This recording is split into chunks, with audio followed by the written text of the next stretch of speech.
نبی پاک صلی اللہ علیہ وسلم کی حدیث ہے مسلم میں طبرانی میں، حضور نے فرمایا آؤ میں تمہیں پچھلے زمانے کے ایک ایماندار نوخیز ولی اللہ کی بات سناؤں۔ پچھلے زمانے حضور نے فرمایا پچھلے زمانے میں ایک بادشاہ جادو کے زور پہ حکومت کرتا تھا۔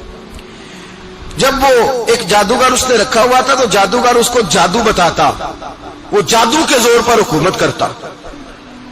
جادوگر بوڑھا ہو گیا تو کہنے لگا بادشاہ کوئی نوجوان میرے پاس بھیج دے، اب میں بوڑھا ہو گیا ہوں، میرا پتہ کوئی نہیں کب مر جاؤں۔ ایک نوجوان کی ڈیوٹی لگائی، بڑا زیرک سمجھدار، اپنے رعایا میں سے چن کے جو ذہین فطرت مزاج بچہ تھا وہ اس نے لگایا۔ اللہ کے محبوب علیہ الصلوۃ والسلام فرماتے ہیں بچہ جادو سیکھنے لگا، وقت گزرنے لگا۔ بچہ جب جادو سیکھنے جاتا تو رستے میں ایک راہب بھی تھا جو انجیل جانتا تھا، وہ اللہ اللہ سکھاتا، لوگوں کو حضرت عیسیٰ علیہ السلام کی تعلیمات سے آگاہ کرتا۔ اس نے دیکھا کہ یہاں بھی لوگ اکٹھے ہیں تو وہ بچہ اس راہب کے پاس بھی اٹھنے بیٹھنے لگا۔ اب جب اس کے ساتھ اس کی گفتگو بڑھنے لگی تو اس کو باتوں میں لذت آنے لگی۔ اس نے راہب نے پوچھا کہ تو کون ہے اور کس طرح سے آیا ہے، کیا تیرا معاملہ ہے؟ اس نے کہا جی میں جادو سیکھنے جاتا ہوں، آپ کی باتیں مجھے بڑی اچھی لگتی ہیں۔ اس نے کہا دین سیکھ، جادو سیکھنے والے کافر ہو جاتے ہیں، قرآن و دین سیکھنے والوں کو اللہ کامل ایمان عطا فرماتا ہے۔ فرمایا یہ سیکھ۔ بچہ بیٹھنے لگا، اس کے پاس آنے لگا، باتیں دل میں گھر کرنے لگی۔ ایک وقت آیا کہ مسلمان ہو گیا، اور مسلمان کیسے ہوا؟ بچہ کہتا میں تجربہ کر کے ہوا۔ اب میں تھوڑا سا وقت جادوگر کے پاس بھی جاتا اور باقی سارا وقت وہاں بیٹھتا۔ میں ایک دن جا رہا تھا تو رستے میں اژدہا تھا، بہت بڑا سانپ تھا، رستہ روک کے کھڑا تھا۔ یہ حضور نے بیان کی حدیث۔ نبی پاک صلی اللہ علیہ وسلم فرماتے ہیں بچہ کہتا ہے کہ رستے کے اندر سانپ ہے، رستے بند ہے، لوگ چھتوں درختوں پہ چڑھے ہیں، راش ہے۔ کہتے چھوٹا سا روڑا میں نے اٹھایا تو میں نے کہا اللہ اگر جادوگر سچا ہے تو اسے مار دے۔ چھوٹا سا روڑا میں نے پھینکا، اژدہا کوئی نہ مرا۔ پھر چھوٹا روڑا اٹھایا، میں نے کہا اللہ اگر وہ عالم سچا ہے تو اسے مار دے۔ اب جب میں نے روڑا مارا تو اژدہا مر گیا۔ میرے اندر سے گواہی آئی نہیں دین کی باتیں سچی ہیں، نہیں قرآن کی باتیں اسلام سمجھانے کے لیے عرض کر رہا ہوں، اگرچہ اس دور میں انجیل تھی، اللہ رسول کی باتیں اچھی ہیں۔ کہتے میں مسلمان ہو گیا، اب میں نے راہب کے پاس ہی رہنا شروع کر دیا، جادوگر کے پاس چھوڑ دیا اس بچے نے آنا۔ بادشاہ پوچھتا کہاں زیادہ وقت گزارتے ہو تو وہ بات گول کر دیتا، وقت تیزی سے بڑھنے لگا۔ اللہ نے اس نوجوان میں طاقت پیدا کر دی، اب وہ اس کے اندر نا اللہ نے توانائی روحانیت پیدا کر دی، ابھی جوان ہے، 14-15 سال عمر ہے۔ اللہ نے اب جو بیمار بھی آتا وہ دعا کرتا تو اللہ صحت عطا کر دیتا، جو بھی آتا۔ بادشاہ کا ایک درباری تھا، بادشاہ کو پنکھا جلتا تھا، وہ اندھا ہو گیا، کوئی ایسی تکلیف آئی کہ نابینا ہو گیا، بڑے علاج کرائے شفا نہیں ہوئی۔ کسی نے اس بچے کا پتہ بتایا کانوں میں، اس کے پاس گیا تو بچہ کہنے لگا شفا تو ہو جائے گی پر کلمہ پڑھنا پڑے گا، مسلمان ہونا پڑے گا، جس پیغمبر کا میں غلام ہوں تجھے بھی بننا پڑے گا، دین پہ عمل کرنا پڑے گا، اللہ شفا دیتا ہے۔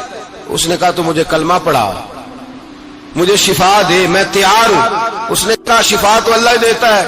اس نے اللہ تبارک و تعالیٰ کا ذکر کر کے دعا مانگی، یہ مسلم شریف میں حدیث ہے، طبرانی میں موجود ہے۔ اللہ نے اسے شفا دی، اس نے کلمہ پڑھنا شروع کر دیا۔ یہاں ایک نقطہ لکھا ہے ہمارے علماء نے، کہتے ہیں جب اللہ ولایت عطا کرتا ہے نا تو یہ سفید بالوں والے کا حصہ نہیں ہوتی۔ اگر جوانی میں کوئی آدمی توبہ کر کے تصوف کے راستے پہ چلتا ہے تو سب سے زیادہ ولایت اللہ اسے عطا فرماتا ہے، سب سے زیادہ ولایت اس کے پاس ہوتی ہے۔ ابھی اس کے بال کالے ہیں، چڑھتی جوانی ہے، دعا کی تو اللہ نے، اور حدیث پاک میں موجود ہے کوڑے آتے تو شفا یاب ہو جاتے، اندھے آتے تو شفا یاب، برس والے آتے تو اللہ سے دے۔ جوان ہے، بادشاہ کے پاس وہ واپس گیا، وہ جو آدمی جس کی آنکھیں ٹھیک ہوئی تھی۔ بادشاہ نے پوچھا کہ کیسے شفا ملی؟ تو کہنے لگا میرے رب نے شفا دی ہے۔ بادشاہ سجدے کراتا تھا، اپنے آپ کو منواتا تھا معاذ اللہ، کہنے لگا میرے علاوہ کون رب ہے؟ اس نے کہا وہی رب ہے جس نے تجھے پیدا کیا ہے، اور وہی رب ہے جس نے مجھے اندھے کو آنکھیں دی ہیں، وہی ہے میرا مالک۔ کہا اچھا تو مجھے نہیں مانتا؟ کہا نہیں میں اپنے رب کو مانتا ہوں۔ بادشاہ نے اسے سزا دی، ستایا، اس نے بچے کا پتہ بتایا، پھر بچے کو بلا کے ستایا تو اس راہب کا پتہ بتایا، راہب بھی قتل ہو گیا، نابینا بھی قتل ہو گیا۔ بادشاہ نے کہا سپاہیوں سے اس بچے کو لے جاؤ اور پہاڑ کی چوٹی پہ جا کے نیچے پھینکو تاکہ مر جائے. بچہ پہاڑ کی چوٹی پہ گیا تو ہاتھ اٹھا کے کہنے لگا یا اللہ میرے لیے نہیں اپنے لیے، میرے لیے نہیں اپنے لیے انہیں اپنی قدرت کے جلوے دکھا. میرے لیے نہیں، اللہ کے بندے اپنی جان بچانے کی دعائیں نہیں مانگتے، اپنے لیے انہیں اپنی قدرت کے جلوے دکھا. یہ دعا مانگی، جتنے لوگ ساتھ آئے تھے وہ سارے زمین پہ گرے اور سب مر گئے، پہاڑ سے گر کے مر گئے. بچہ واپس سیدھا بادشاہ کے پاس کہنے لگا لو بھائی میرے رب نے مجھے بچا لیا ہے. جوان کا ایمان دیکھو، میرے رب نے مجھے، بولو میرے اللہ نے مجھے ایمان کی گواہی دے رہا ہے، میں بچ گیا ہوں، تو جھوٹا ہے، میرا رب سچا ہے. اس نے کہا لے جاؤ اس کو دریا میں، کشتی میں بٹھاؤ، بیچ دریا کے جا کے دھکا دے دو.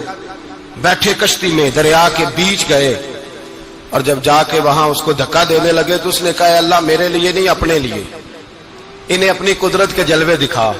بس ایک طوفان سا آیا، جتنے سپاہی ساتھ آئے تھے ڈوب کے مر گئے.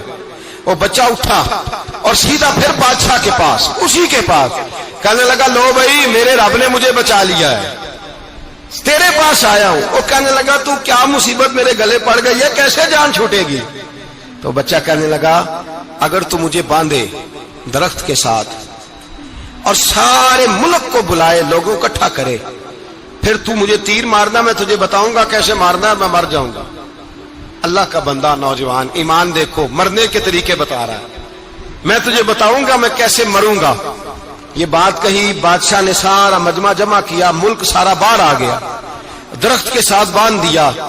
کہنے لگا بھائی لوگوں یہ مجھے مارنا چاہتا تھا، مار نہیں سکا، اب میں اسے بتانے لگا ہوں کہ میں کیسے مروں گا. اسے کہو جب تیر مارے تو ساتھ میرے رب کا نام بھی لے، میں اپنے رب کے نام پہ جان دوں گا، ایمان کی پختگی میں اللہ کے نام پر جان دوں گا. اسے کہو رب کے نام پہ مارے، مر جاؤں گا. بادشاہ نے اللہ کہہ کے تیر مارا، پیشانی میں لگا، بچے کی روح پرواز کر گئی. جتنا مجمع کھڑا تھا سارا کلمہ پڑھ کے مسلمان ہو گئے، سارے مسلمان ہو گئے سارے. میرے رسول پاک سید عالم صلی اللہ علیہ وسلم نے نوجوانوں کو بتایا جب تمہارے اندر ایمان کی قوت آئے گی تو اللہ تمہاری مدد کرے. فرمایا وہ نوخیز ولی تھا، ابھی جوان رانا تھا، ابھی اس کی پیشانی پر جوانی کے آثار تھے، لیکن اس نے اللہ کو راضی کیا، رب کریم کو راضی. ولایت کا مطلب بڑھاپا نہیں، ولایت کا مطلب وہ نہیں کہ جب بڑا لمبا وقت گزر جائے تو پھر آدمی آئے کہ نہیں اب کیا کرنا ہے، اب مسجد ہی ہے، اب تو اس کے علاوہ گزارا ہی کوئی نہیں. تو اس وقت کا آنا اللہ کی بارگاہ میں قبول تو ہے، لیکن شاباشی اسی کو ملتی ہے جو جوانی کا وقت آئے، جو عین اس وقت آئے جو وقت میرے رسول پاک علیہ السلام کے غلام عبداللہ ابن عمر، حضرت عبداللہ ابن عمر رضی اللہ تعالیٰ عنہ فرماتے ہیں کہ میں نکلا، مجھے سفر کے لیے جانا تھا، تو تھوڑی سی کھجوریں، تھوڑا سا سرکہ، ایک شہد کی بوتل، چیزیں میں نے سفر کے لیے ساتھ رکھ لی. میں جب مدینے سے باہر صحرا میں نکلا نا تو رمضان نہیں تھا، غیر رمضان تھا. میں نے ایک نوجوان کو دیکھا بکریاں چرا رہا، بکریاں چرا رہا ہے جوان. آپ فرماتے ہیں اس کا چہرہ بڑا نورانیت والا، گرد پڑی ہوئی پر بڑا حسین. فرماتے ہیں میں نے اس کو کہا کہ آ جاؤ کھانا کھا لو، روزے بھی نہیں تھے. کہنے لگا نہیں میں نے روزہ رکھا ہوا ہے. فرماتے ہیں میں نے کہا پتہ کروں کہ نیرا نیک ہی ہے کہ پرہیزگار بھی ہے. نیک وہ ہوتا ہے جو نماز پڑھے روزہ رکھے، پرہیزگار وہ ہوتا ہے جو گناہ سے بچے، وہ پرہیزگار ہوتا ہے. کہا پتہ کروں پرہیزگار بھی ہے کہ نہیں. کہتے میں قریب گیا تو میں نے جا کے اس کو کہا بھائی تیری بکریاں بڑی پیاری ہیں، میرا دل کرتا ہے کہ بکری مجھے دے دو. کہتے وہ جوان، غربت بھی، پریشانی بھی، پر دامان توکل کی یہ خوبی ہے کہ اس پر پابند لگے ہوتے ہیں، دھبے نہیں ہوتے. غربت ہے. کہا جناب ایک بکری دے دو. آنے لگا جناب بکریاں میری نہیں، بکریوں کا مالک کوئی اور ہے. کہتے میں نے آزمانے کے لیے کہا کہ بکریوں کے مالک کو کہنا ایک بکری بھیڑیا لے گیا ہے، کہہ دینا بھیڑیا لے گیا ہے. تو کہتے اس نے میری طرف دیکھا، گرد سے اس کے بال اٹے ہوئے، آنکھوں میں روشنی، چہرے پہ اطمینان، لب و لہجے میں ایمان کی طاقت. نوجوان کہنے لگا حضور بکریوں کے مالک کو تو کہہ دوں گا بھیڑیا لے گیا ہے، جب عرش کا مالک پوچھے گا تو کیا جواب دوں گا، اللہ کو کیا جواب دوں گا. کہتے ہیں میں کانپنے لگا اس کی بات سن کے، واپس آیا، جو کام نکلا تھا وہ چھوڑا، واپس لوٹ آیا. میں نے پتا کیا کس کا غلام ہے، پتا چلا فلاں آدمی کا ہے. کہتے میں نے پہلے غلام خریدا، پھر پتا کیا تیرے پاس بکریاں کتنی ہیں، اس نے کہا 400. کہتے میں نے مالک سے ساری بکریاں خریدی، پھر غلام کو بلایا، پھر وہ بکریاں تحفے میں دی، تحفے میں۔ کہنے لگا حضور یہ سارا کچھ مجھے کیسے ملا؟ میں نے کہا تیرا ایمان بڑا پختہ تھا تو میرے رب نے تجھے انعام عطا فرمایا۔